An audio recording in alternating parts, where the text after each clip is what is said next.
Blood pressure उस इस्तिलाह को कहा जाता है कि जिसके ज़रिए हम जानते हैं कि हमारी बॉडी में मौजूद खून किस प्रेशर या कुव्वत से गर्दिश कर रहा है।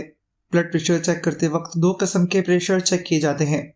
नंबर 1 सिस्टोलिक प्रेशर, जो दिल के प्रेशर के साथ धड़कने की सूरत में रिकॉर्ड किया जाता है, जबकि दूसरा प्रेशर होता है डायस्टोलिक प्रेशर, जो दिल के वापस रिलैक्स होने पर रिकॉर्ड किया जाता है। ब्लड प्रेशर को चेक करने के लिए स्फेग्नोमाइनोमीटर का इस्तेमाल किया जाता है।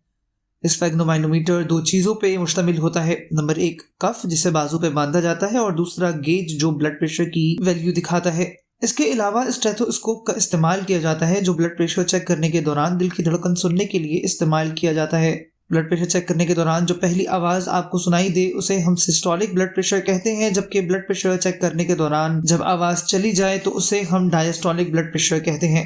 नॉर्मल ब्लड प्रेशर 120 सिस्टोलिक और 80 डायस्टोलिक प्रेशर होता है। मज़ीद मालूमाती वीडियोस के लिए सब्सक्राइब करें।